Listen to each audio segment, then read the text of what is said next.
Just want to talk about, I'm not a professional lure builder. And a lot of this stuff you don't really need. You got to make a little bit of investment to get into it. 1/8" drill bit, some Forstner bits. You don't have to have a drill press. It's nice to have a drill press. I got a small 10" drill press. It comes handy to fix things around the house. I think it was under $100. It comes in handy all the time. A Dremel tool comes in handy all the time. You can use it for cupping out your centers, carving, whatever you're into.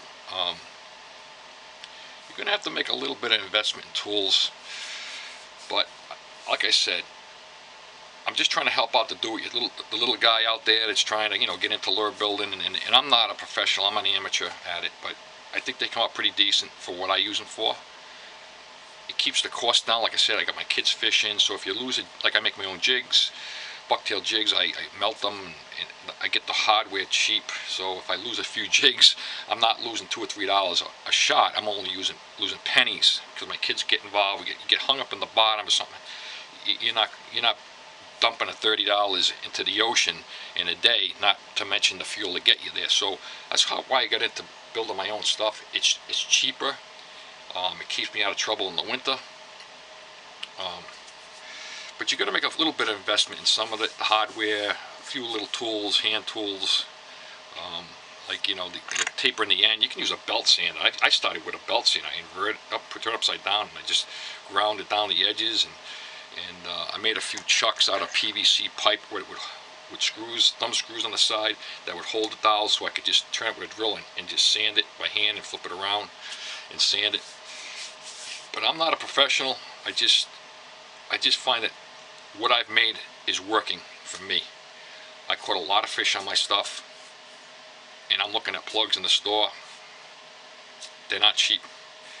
So that's why I got into lure building, to keep the cost down.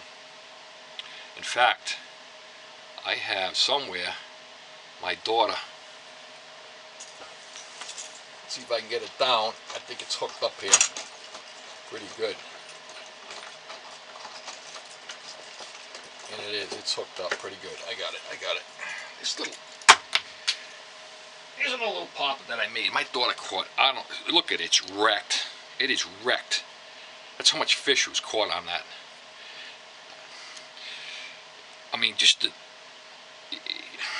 it's a wood dowel. Put a little weight in it, cup the end, put a through wire, put a hook on it. This is a single backwards. We got into a lot of bluefish, and I make this, for the blues. This has got a treble line. Sometimes I'll put the single on, but this little lure catch pretty decent, and we caught hundreds of bluefish on it. Look at that lure. That's why I got into it. It's like amazing that, and it's cool that whatever you're making, making your own lures and you're catching fish on them. I think it's pretty cool, and you get to adjust it. You don't have to go the way I'm doing it. You can make adjustments. If you don't like the leads too far in the forward, you can push it back a little bit. Do a little trial and error. And I had a friend of mine. He took a piece of wood and just carved it out. It looked like crap. And he put a wire to it, put some hooks on it. And we're all kind of chuckling and laughing. What are you going to catch with that thing? Not finished, no paint on it, nothing.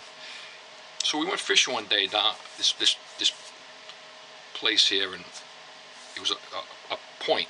So we went down there, and he throws it out, and the thing's all over the place. It's dancing, sinking, coming up, bouncing. It's like erratic. What does he catch? He catches a fish with it. So, do these lures have to be perfect?